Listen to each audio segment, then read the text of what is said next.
Hello students, YouTube platform पर आज हम लोग देखते हैं एडवर्ब का सेकंड पार्ट। और जैसा कि आप जानते हो, लाइफ फुल स्विंग में चल रही है इस समय। हर जगह चीज़ें ओपन हो चुकी हैं, अनलॉक हो चुका है पूरी तरह से, और ऑफलाइन भी चल रही हैं क्लासेज। तो अगर आप बहुत ज़्यादा थारो और कॉम्प्रिहेंसिव स्टडी करना चाहते हैं तो रिकॉर्ड करियर में आएँ और अपने फ्रेंड्स को सजेस्ट करें। और यहाँ पर टेस्ट सीरीज भी चलाई जाती है, टॉपिक वाइज टेस्ट होते हैं, और फ्रिक्वेंटली जो भी आपके मॉक टेस्ट रहते हैं वो भी कराए जाते हैं। तो इन सब चीज़ों का अगर आप बेनिफिट लेना चाहते हैं तो ऑफलाइन क्लासेज में यू आर मोस्ट वेलकम। और देखते हैं आज एडवर्ब का सेकंड पार्ट। जो पहले मैंने आपको बताया था एडवर्ब में, उसी का सेकंड पार्ट देखते हैं। एडवर्ब में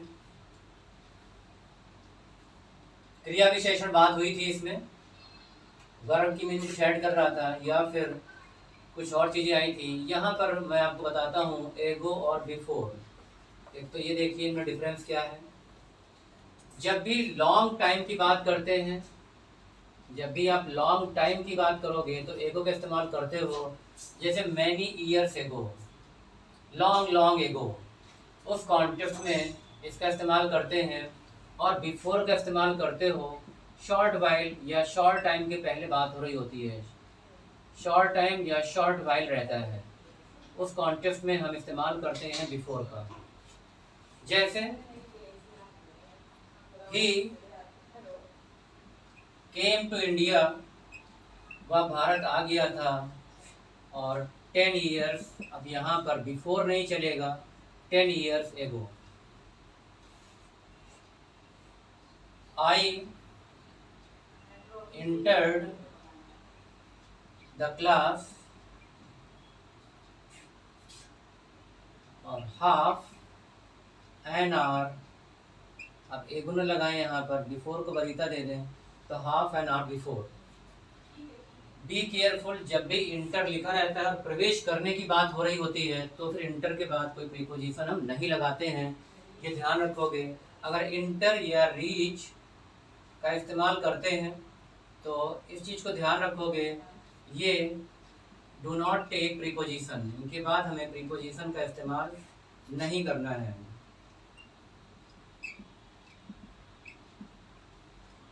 ठीक है, प्रवेश करने की बात हो रही है।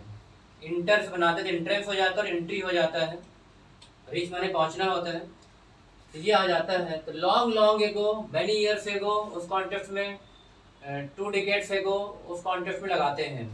जब टाइम की बात करते हैं, जैसे डिकेड की बात की मैंने, डिकेड आ गया है तो डिकेड का मतलब होता है, वर्ड आता है डेका से, और डेका का मतलब होता है 10। 10 की बात हो रही होती है तो डिकेड होता है। टाइम पीरियड की बात करते हैं तो पहले आप क्या करते हो, पहले आप बात करते हो सेकंड है, मिनट है, आवर है, या फिर डे है, या फिर वीक है, और वीक के बाद मंथ है, ईयर है, और फिर ईयर के बाद डिकेड होता है, और फिर सेंचुरी होती है, और सेंचुरी के बाद फिर मिलेनियम हो जाता है, और 1000 ईयर का समय होता है। तो डे का मतलब ही 10 होता है, तो डिकेड का मतलब होता है 10 ईयर का पीरियड रहता है, पीरियड ऑफ 10 ईयर्स। डेका से डिकेड बना हुआ है। अब यहाँ पर हम लोग ध्यान देते हैं, और इनमें ध्यान रखोगे जब भी आप एगो बिफोर करके टेस्ट बनाते हैं तो सिंपल पास्ट रहता है, पास्ट इंडेफिनिट का इस्तेमाल करते हैं। जहाँ भी यस्टरडे रहता है या फिर लास्ट करके कोई टाइम दिया रहता है तो वहाँ पर इसका इस्तेमाल करते हैं। इसके बाद बिफोर का एक इस्तेमाल और देखते हैं। बिफोर का इस्तेमाल यहाँ पर क्या है, एडवर्ब ऑफ टाइम है, एडवर्ब ऑफ टाइम है।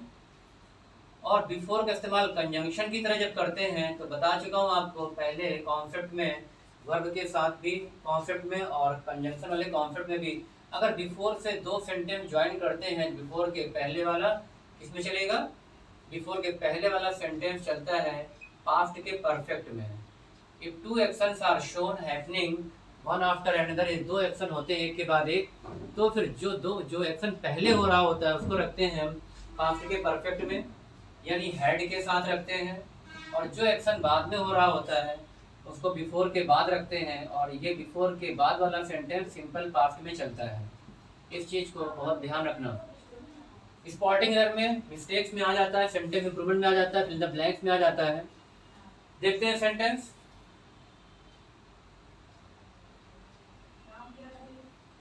द यूएस सोल्जर लेफ्ट, यहाँ पर क्या कर दोगे, ऐड कर दो, हैड लेफ्ट काबुल का हामिद करजई एयरपोर्ट था, Kabul airport before Taliban captured Afghanistan या काबुल। काबुल भी कह सकते हो, दोबारा ना लिखो काबुल तो क्या हो जाएगा, इट का इस्तेमाल कर सकते हो। सेंटेंस को एवेल्युएट करते हैं। बिफोर से जोड़ा है, दो एक्शन हो रहे हैं, बिफोर से जोड़े हैं दो सेंटेंस, कंजंक्शन का रोल है इसका। और यहाँ पर ये एक्शन पहले हो रहा है कि यूएस के सोल्जर्स जा चुके थे, छोड़ दिया था उन्होंने एयरपोर्ट, तो यहाँ पर यूएस सोल्जर्स, ये एक्शन पहले हुआ है तो हैड लेफ्ट काबुल एयरपोर्ट। और चूंकि तालिबान ने काबुल या इट या काबुल पे कब्जा किया है बाद में, तो जो एक्शन बाद में होता है उसको हम बिफोर के बाद इस्तेमाल करते हैं। और ये सिंपल पास्ट होगा, ये ध्यान रखना, कैप्चर्ड सिंपल पास्ट में दिया हुआ है। ये रोल हो गया आपका किसका, कंजंक्शन का रोल हो गया यहाँ पर। इसके बाद आता है इसका रोल, अगला रोल है। और अगर इसी सेंटेंस को अगर आपको कहा जाए कि आफ्टर से इस्तेमाल कर लिया जाए, तो आफ्टर वाले में क्या होगा, जस्ट अपोजिट हो जाता है। अगर दो सेंटेंस आपने जोड़े हैं और उनको हमने आफ्टर से जोड़ा है, तो आफ्टर के बाद वाला किसमें चलेगा, पास्ट के परफेक्ट में चलेगा, यानी हैड के साथ। और आफ्टर के पहले वाला सिंपल पास्ट में चलेगा। वही सेंटेंस पूरे पूरे क्या हो जाते हैं, चेंज होकर आगे पीछे हो जाते हैं और आफ्टर लग जाता है। उसी सेंटेंस को फिर से बना देते हैं, तालिबान कैप्चर्ड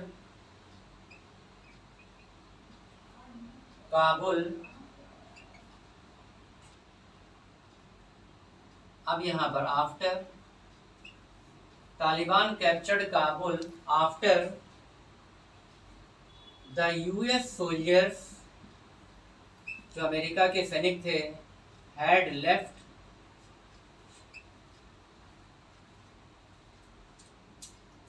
काबुल का international airport, had left Kabul airport. जो एक्शन पहले हो रहा था वही एक्शन पहले होगा, जो एक्शन बाद में हो रहा था वही एक्शन बाद में होगा। कभी भी हम ऑब्जेक्टिव का चेंज नहीं करते हैं, पूरे पूरे जो भी आपके क्लॉज लिखे हुए हैं उन क्लॉज को आगे पीछे कर देते हैं। तो जो एक्शन पहले हुआ, कौन सा action, the US soldiers had left Kabul airport, और बाद का एक्शन क्या है, ये है कि तालिबान ने तब कैप्चर किया। यहाँ पर आफ्टर से बन गया सेंटेंस और करेक्ट है, ग्रामेटिकली करेक्ट है। बिफोर से होता है तो चेंज हो जाता है। तो अब बिफोर का तीसरा रोल देखते हैं। बिफोर का रोल हम जरूर देखते हैं प्रीपोजिशन में, और प्रीपोजिशन का मतलब होता है इसमें कि समझ या सामने की बात हो रही होती है, समझ या सामने। द केस, जो मुकदमा था, the case was brought before the जज, जज के समक्ष उस केस को लाया गया। तो बिफोर का मतलब है समक्ष या सामने होता है। और ये क्या बता रहा, पोजीशन को बता रहा। प्रीपोजिशन का मतलब होता है कि पोजीशन को बताता है, नाउन के पहले या प्रोनाउन के पहले इसका इस्तेमाल करते हैं। फ्रेजल अलग हो जाते हैं, प्रीपोजिशनल फ्रेज अलग हो जाते हैं, वो नेक्स्ट आपको बताएंगे जब प्रीपोजिशन का कॉन्सेप्ट बताएंगे। तो यहाँ पर बिफोर का मतलब हो गया सामने, इज स्टैंडिंग बिफोर मी, मेरे सामने खड़ा हुआ है। तो वहां पर आपका इसका रोल क्या है, प्रीपोजिशन का है। तो बिफोर के 3 रोल हो गए यहाँ पर।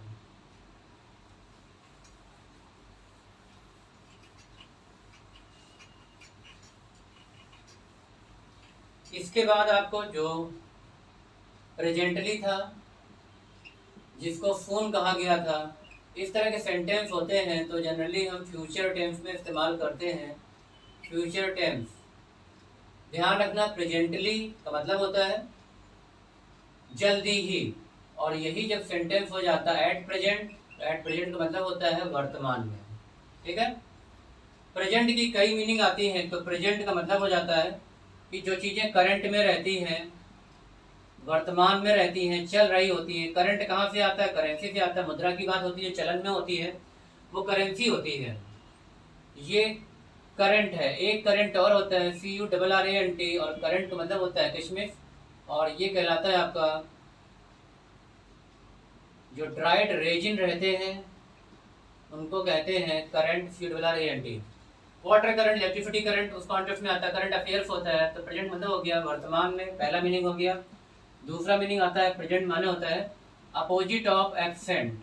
जब ये अटेंडेंस ली जाती है तो वहाँ पर क्या होता है, या तो प्रेजेंट होंगे स्टूडेंट या फिर एब्सेंट होंगे, अनुपस्थित और उपस्थित होता है। तीसरा मीनिंग आता है प्रेजेंट का मतलब होता है गिफ्ट होता है।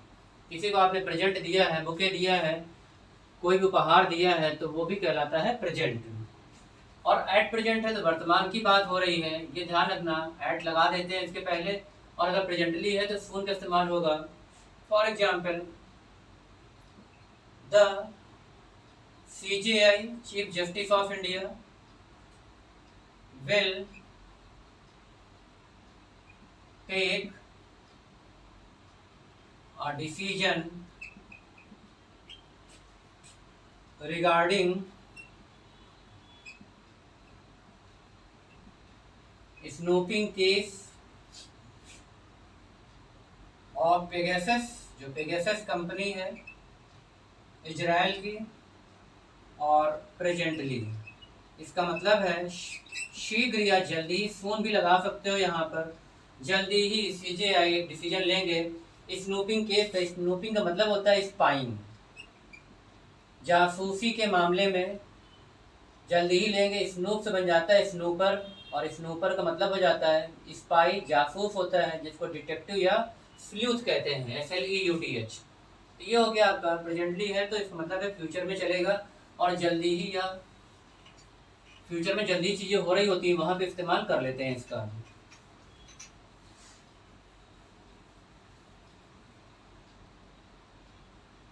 नेक्स्ट आते हैं PM रूल। आपको बताया था PM रूल, PFT रूल और MPT rule.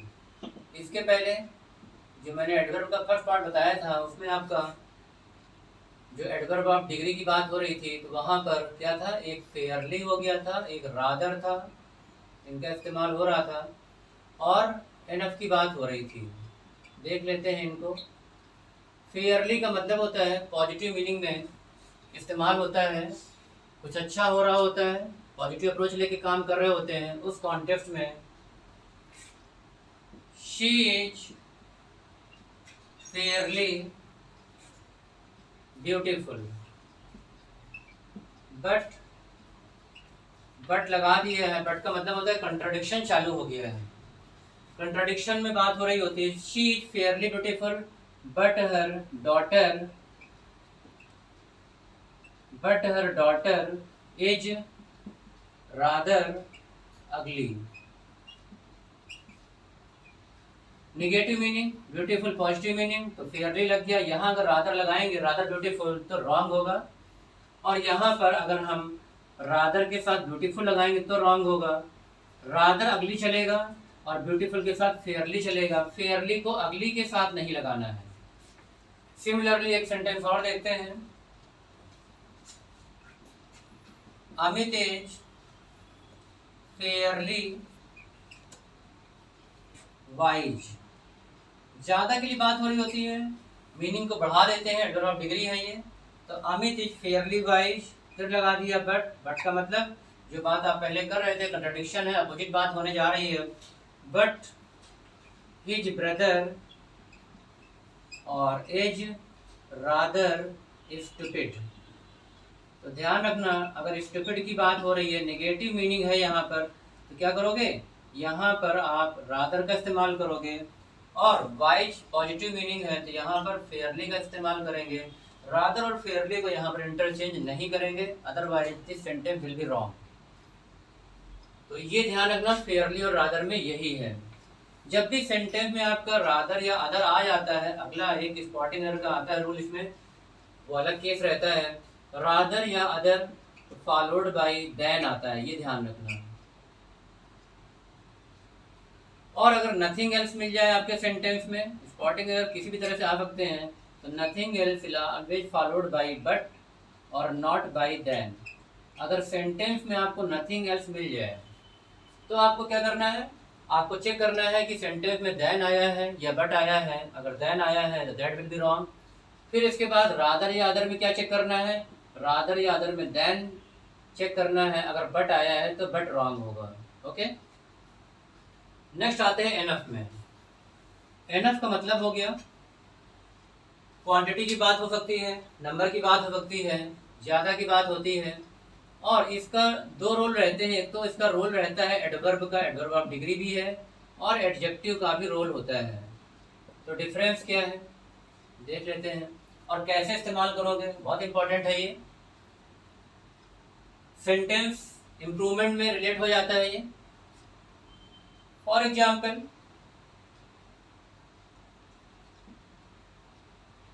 Aman has enough wisdom.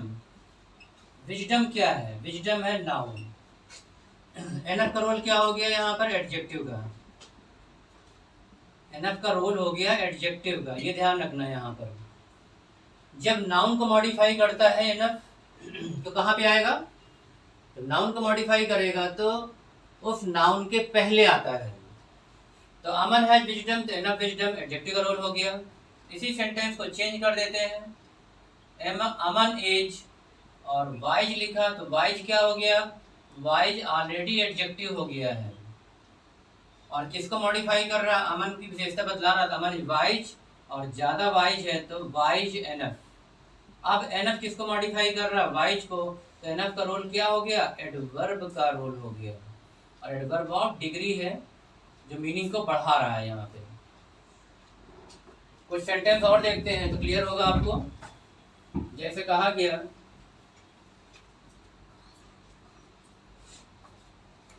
Priyanka as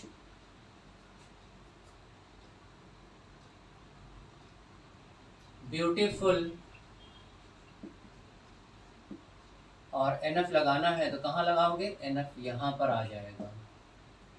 beautiful किसको मॉडिफाई कर रहा है, प्रियंका को। फुल का मतलब है एडजेक्टिव है, ये पहचान लेना है इसको। और फिर एनफ इसको मॉडिफाई कर रहा है, तो इसका रोल क्या हो गया, एनफ का एडवर्ब का रोल हो गया। यही सेंटेंस अगर बना देते हैं तो शी हैज, और ब्यूटी की बात करो यहाँ पर, तो अब क्या सेंटेंस बनेगा, शी हैज एनफ ब्यूटी।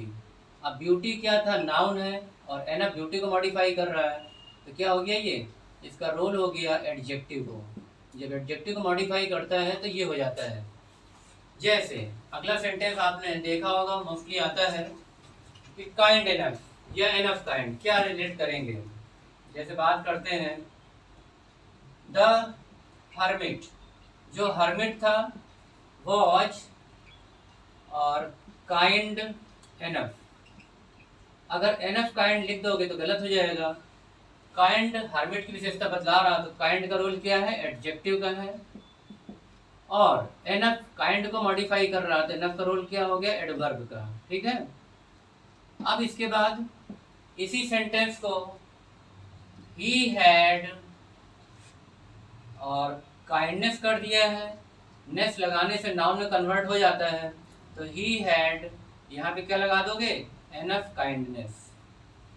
इस चीज को ध्यान रखना, जब एनफ का रोल एडवर्ब का होगा तो जिस एडजेक्टिव को मॉडिफाई करेगा उसके बाद में आएगा। Kind enough, wise enough, cruel enough, इस कॉन्टेक्स्ट में इंटेलिजेंट एनफ, तो वहां पर रोल होगा एनफ। जब बाद में आ रहा है, एडजेक्टिव के बाद में आ रहा है, मॉडिफाई कर रहा है, एडवर्ब की तरह चल रहा है, तो वहां पर बाद में आएगा। और अगर यही एडजेक्टिव की तरह चलता है तो जिस नाउन को मॉडिफाई कर रहा होगा उसके पहले आएगा। ये है आपका एनफ।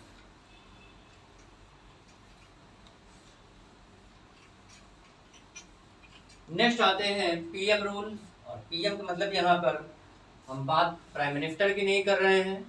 ये आपका पी मतलब क्या हुआ, एडवर्ब ऑफ प्लेस की बात हुई थी, मैंने कैपिटल पी लिखा था उस समय। जब वेयर से क्वेश्चनिंग करते हो तो आपका क्या आता है, आंसर एडवर्ब ऑफ प्लेस आता है। और एम का मतलब क्या हुआ, एडवर्ब ऑफ मैनर है। अगर हम हाउ से क्वेश्चनिंग करते हैं तो क्या होता है, जो आंसर आता है वो एडवर्ब ऑफ मैनर आता है, कैपिटल एम से रिलेट कर रहे हैं। फिर आपका एफ है वो एडवर्ब ऑफ फ्रीक्वेंसी है, कोई काम कितनी जल्दी जल्दी हो रहा है तो वहां पर इस्तेमाल करते हो एडवर्ब ऑफ फ्रीक्वेंसी का। और जब बात करते हैं हम लोग एडवर्ब ऑफ टाइम की तो कैपिटल टी से रिलेट करते हैं। तो पहला रूल आता है पीएम रूल, और एडवर्ब ऑफ प्लेस और एडवर्ब ऑफ मैनर अगर एक साथ आ जाएं तो इनका सीक्वेंस क्या होगा, एमपी नहीं होगा, पीएम होगा, ध्यान रखोगे। और इनका इस्तेमाल करते हैं इंटर, रीच, कम, अराइव, इस तरह से इन वर्ब के साथ इस्तेमाल कर देते हैं। फॉर एग्जाम्पल द स्टूडेंट, वह छात्र, इंटर्ड द क्लास, इंटर्ड आया, क्लास क्या हो गया, प्लेस हो गया, और चुपचाप आया है तो क्वाइटली, क्वाइटली क्या हो गया, एम हो गया, एडवर्ब ऑफ मैनर। तो कौन सा रूल हो गया, ये पीएम रूल हो गया। ठीक है, ध्यान रखना, इंटर्ड क्वाइटली नहीं आएगा, इंटर्ड द क्लास क्वाइटली। कम को देख लेते हैं, ही केम हियर, वह यहाँ पे आया, और कैसे आया, शोर मचाते हुए आया, नॉइजली। हियर क्या है, एडवर्ब ऑफ प्लेस है, नॉइजली क्या है, एडवर्ब ऑफ मैनर है। या फिर ये भी चुपचाप आया है तो क्या कर दोगे, साइलेंटली। इस तरह से ये रूल कहलाता है पीएम रूल। ये वर्ब ध्यान रखना, इंटर है, रीच है, कम है, अराइव है, इनके साथ इसका इस्तेमाल कर लेते हो। नेक्स्ट आता है पीएफटी रूल। इसका सीक्वेंस होता है, अगर तीनों आ जाए तो एडवर्ब ऑफ प्लेस होगा, फिर एडवर्ब ऑफ फ्रीक्वेंसी होगा, फिर एडवर्ब ऑफ टाइम होगा। इस सीक्वेंस का इस्तेमाल कब करते हो, जब आप पैराजम्बर्ट की बात करते हो। पैराजम्बर्ट का एक आपको वीडियो अलग से हम देंगे, जिसमें आप S1 S6 रहता है और PQRS बीच में रहते हैं, उनको अरेंज करना होता है। या फिर फिल इन द ब्लैंक्स में है तो क्या क्रम होना चाहिए, कौन सेंटेंस आगे पीछे चलेगा, क्या उनका सीक्वेंस होगा, वो पीएफटी रूल है। और प्लेस, फ्रीक्वेंसी और टाइम देख लेते हैं इसको। माई फ्रेंड कम्स हियर, मेरा मित्र यहाँ पर आता है, तो हियर का मतलब क्या हो गया, प्लेस हो गया। एक बार आता है तो क्या हुआ, वंस, कम्स हियर वंस। और इन अ डे, एक दिन में यहाँ पर एक बार आता है, वंस को हटा दो यहाँ पर तो क्या हो जाएगा, ट्वाइस हो जाएगा। एक दिन में यहाँ पर 2 बार आता है तो ये वंस है, ट्वाइस है, थ्राइस है, और ये क्या हो गया, डे का मतलब हो गया टाइम। डे कर सकते हो, वीक कर सकते हो, मंथ कर सकते हो, ईयर कर सकते हो। इस तरह से ये टाइम को रिलेट करते हैं तो ये रूल कहलाता है पीएफटी। प्लेस, फ्रीक्वेंसी और टाइम, इनको आगे पीछे नहीं करोगे। जब भी आपका सीक्वेंस होता है, सेंटेंस को अरेंज करना होता है, वहां पर इसका इस्तेमाल कर लोगे। अगला रूल आता है एमपीटी, यानी मैनर, प्लेस और टाइम अगर हो जाए तो इनका इस्तेमाल होगा एमपीटी। कोई भी एडवर्ब आपका आगे पीछे नहीं होगा, इनका सीक्वेंस यही रहेगा। मैनर, प्लेस और टाइम की बात करते हैं, देखते हैं सेंटेंस। लता मंगेशकर या लता जी sang ब्यूटीफुल्ली, बहुत अच्छा गाया। ब्यूटीफुल्ली क्या है, मैनर है। एलवाई लग जाता है तो वो एडवर्ब ऑफ मैनर को रिलेट करता है। या वेल लगा सकते हो, लता जी sang वेल, या लता जी sang मेलोडियसली, कुछ भी लगा देंगे आप। लेकिन वेल पे ध्यान रखना, एलवाई नहीं है, लेकिन ये एडवर्ब ऑफ मैनर का इस्तेमाल आता है। वेल डन होता है, वेल क्वालिफाइड होता है, बता चुका हूँ आपको। तो मेलोडियसली, मेलोडी से आता है मेलोडियस और मेलोडियसली। और फिर कहाँ पर, इन मुंबई, मुंबई में। और कब, आपने कहा अ डिकेड एगो। अब ध्यान दो यहाँ पर, और डिकेड एगो यानी डिकेड मैंने बताया था डेका होता है, डेका माने 10 होता है, 10 साल पहले, तो एगो लगा रहे हैं। दूसरा मुंबई क्या हो गया, ये हो गया आपका प्लेस, और डिकेड क्या हो गया, टाइम। ये रूल कहलाता है एमपीटी, मैनर, प्लेस और टाइम। इसको रिलेट करते हैं मैनर, प्लेस और टाइम के अकॉर्डिंग। फिर एक रूल आपको बताया था कि एडवर्ब ऑफ मैनर के पहले कभी भी प्रीपोजिशन का इस्तेमाल नहीं करते हैं। अगर यहाँ पर कुछ भी लगा देंगे तो गलत होगा, और इसका जो सीक्वेंस होता है वो यही लगता है। वर्ब के बाद आ जाता है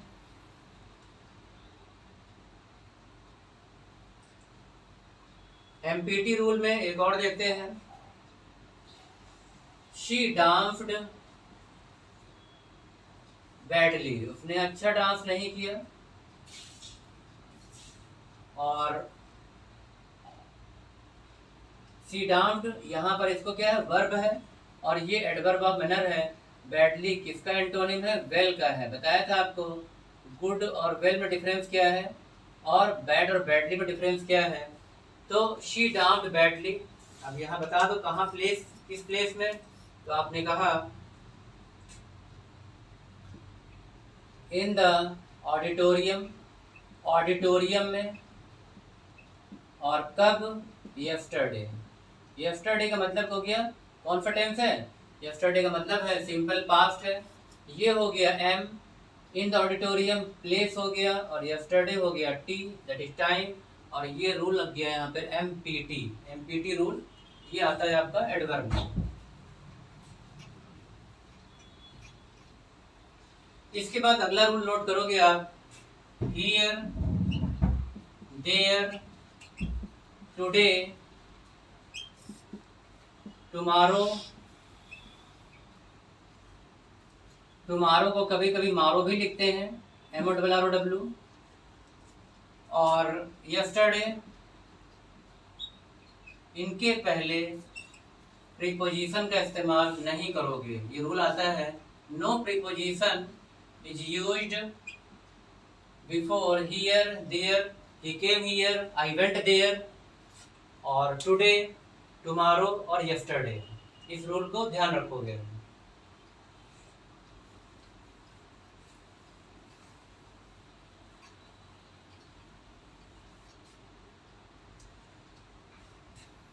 इसके बाद दिस या लास्ट या फिर नेक्स्ट आ जाता है,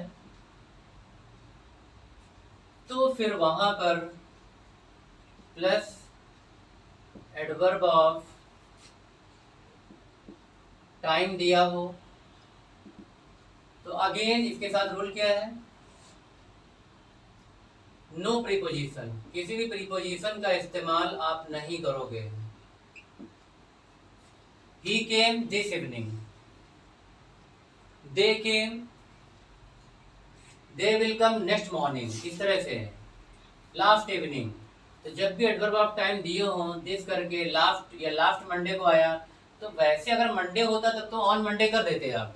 जो भी आपके नेम ऑफ डे होते हैं, on Sunday, on Monday, any day, उनके पहले तो ऑन लगा देते हैं। लेकिन नेक्स्ट मंडे, नेक्स्ट संडे, इस तरह से करोगे तो फिर ऑन नहीं लगाना है। इस चीज का ध्यान रखोगे। वही दिस के साथ है, this evening, this Monday, no preposition is used before this, last और next.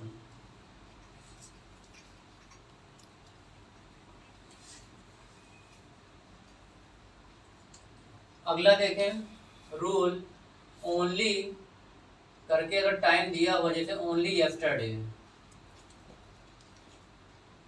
Only today, only day before yesterday, इस तरह से अगर दिए हो, ओनली करके एडवर्ब ऑफ टाइम दिए हैं आपके, तो फिर आगे आपको क्या होगा, रूल आता है प्लस इन्वर्जन। इन्वर्जन का मतलब हो गया, इन्वर्जन मीन्स क्या हो गया कि यहाँ पर ऑक्सिलरी पहले आती है। ऑक्सिलरी का इस्तेमाल पहले करोगे, हेल्पिंग वर्ब पहले आएगी। Only yesterday did I see him, केवल कल ही तो मैंने उसको देखा था, आज नहीं रहा वो। तो only yesterday I saw him गलत होगा, डिड आई सी हिम। और एक रूल बताया था, जब भी डू, डज, डिड आ जाते हैं सेंटेंस में, तो मेन वर्ब की क्या चलती है, फर्स्ट फॉर्म चलती है। उस कॉन्टेक्स्ट में इसका इस्तेमाल करते हो। Only today, only day for yesterday, did he meet me, इस तरह से रिलेट हो जाता है। ही मेट मी रॉन्ग होगा, डिड पहले आ जाएगा, तब आपका सब्जेक्ट और फिर मीट वर्ब की फर्स्ट फॉर्म। तो ये ओनली करके चीजें दिखी हैं यहाँ पर, only yesterday, only day before yesterday, only and last Monday, इस तरह से तो इन्वर्जन को क्रिएट करोगे। ठीक है, इसके बाद अगर आपका नेगेटिव कोरिलेटिव आ जाए, जैसे कुछ देखें इसमें, अंडर नो सर्कमस्टेंसेज, ठीक है, इन नो वे, किसी भी तरह नहीं, एट नो टाइम, किसी भी समय पर नहीं, इसी तरह से हार्डली, स्कार्सली, या फिर नो सूनर, जैसा कि आपको बताया था मैंने, ये कंजंक्शन में हो चुके हैं। ये सभी ध्यान दो, तो इनमें क्या लिखा हुआ, नो लिखा है। हार्डली, स्कार्फली अपने आप में नेगेटिव होते हैं, यहाँ पे नो लिखा हुआ है। अगर सेंटेंस इनसे स्टार्ट होता है तो क्या करोगे, इनके तुरंत बाद इन्वर्जन हो जाता है। Inversion in the sense auxiliary पहले आएगी। इन्वर्जन का मतलब हो गया आपको हेल्पिंग वर्ब या ऑक्सिलरी पहले लगानी होगी। जैसे बात करते हैं, under no circumstances I can help you, sentence wrong हो गया, क्या करोगे, can I help you. Auxiliary कोई भी हो, मॉडल हो, हेल्पिंग वर्ब हो, इनको हम क्या करते हैं, इनको हम पहले ही इस्तेमाल करते हैं, फिर सब्जेक्ट आता है। तो ये कुछ सेंटेंस हैं जो आपके आ जाते हैं स्पॉटिंग एरर में, कंपटीशन में, इनको ध्यान रखोगे। तो इस सीरीज को मैं जारी रखूँगा, और ये ध्यान रखिए कि जो भी आपको नोट्स दिए जा रहे हैं, बताए जा रहे हैं, very very important for competitive exam. आपको ज़्यादा डिटेल में नहीं पढ़ना, पिन पॉइंटेड जिनसे हम स्पॉटिंग एरर को पकड़ सकते हैं और एग्जाम में अच्छा स्कोर बना सकते हैं, उनको ध्यान रखते हुए अननेसेसरी आप ज़्यादा ग्रामर न पढ़ें। You need not to become a teacher, you have to crack the exam. Okay, तो हम लोग इसको जारी रखेंगे, आप इसको देखें और अपने नोट्स को अपडेट करते रहें। ओके।